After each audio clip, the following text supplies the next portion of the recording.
Welcome, my friends. Today we will talk about something that affects each of us deeply: distraction. In a world filled with noise, chaos, and endless demands, how do we remain focused? How do we pursue our true purpose without being pulled in every direction? You see, the ability to stay focused is not a gift. It is a practice.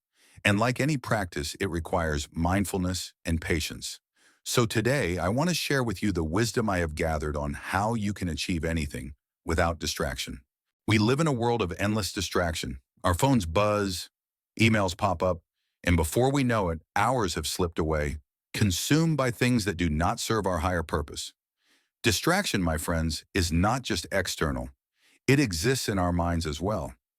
Think of your mind like a cup of water. If you keep stirring it, the water will always be cloudy. But if you let it rest, it will become clear. Only in clarity can we see the path ahead. In my early days as a monk, I was once tasked with tending the monastery garden. I would pull weeds and plant seeds, but often my mind would wander. I would think of everything but the task at hand, what I would have for dinner, the conversation I had earlier that morning. And the more I allowed these thoughts to enter, the less progress I made. One day my teacher said to me, "Esa Kha, the garden is not just soil and plants. It is a reflection of your mind. If you cannot focus on each seed you plant, neither will it flourish nor will you." We often pride ourselves on multitasking, doing many things at once, thinking it is the way to achieve more. But in truth, the more we divide our attention, the less we accomplish. I learned to give my full attention to each task, no matter how small or mundane. And in doing so, I discovered something. The key to achieving anything is single tasking. By dedicating your energy to one purpose at a time, you create space for mastery, for growth, for excellence. It's like sharpening a blade. If you spread your effort across many things, none of them become sharp. But if you focus on one task, one thought, one goal, you begin to cut through the noise of life and truly see progress. But how do we resist distraction in the first place? The answer is mindfulness. You see, distraction happens when we are not fully present. Our minds drift to the past or the future, to worries or daydreams, and we lose touch with the now. Practicing mindfulness is about being present in every moment. It is in this presence that we can fully engage with what matters. You don't have to sit in a cave for years to practice mindfulness. Start with small steps. When you eat, eat with full awareness. When you work, work with full presence. When you speak with someone, give them your full attention. With time, you will find that distractions lose their power over you. Your mind becomes your servant, not your master.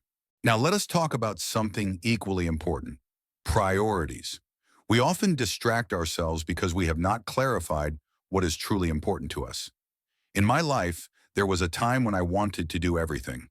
I would wake up with many goals, but at the end of the day, I would feel scattered, incomplete. My teacher once told me, "Esa Kha, it is better to do one thing well than to do many things poorly." From that moment on, I began each day by asking myself, what is most important today? When you know your priorities, you can focus your energy like a beam of light, and the distractions around you fade into the background. Lastly, let us talk about silence. We are often afraid of silence, but it is in silence that we find our greatest strength. In silence, we can listen to our inner voice, hear our true desires, and find clarity. Take time each day to embrace the quiet moments. This is where your focus is restored, your mind is refreshed, and your spirit is renewed. My friends, achieving anything without distraction is not about forcing yourself to do more. It is about being present, mindful, and intentional. Remember, focus is not a skill we are born with. It is something we cultivate. Plant seeds of attention, tend to them with care, and in time they will grow into the life you wish to create. Thank you for sharing this moment with me. If you found wisdom in today's lesson, please consider subscribing and sharing this journey with others. Together, let us cultivate a life of focus, mindfulness, and true fulfillment. Until next time, may your path be clear and your heart at peace.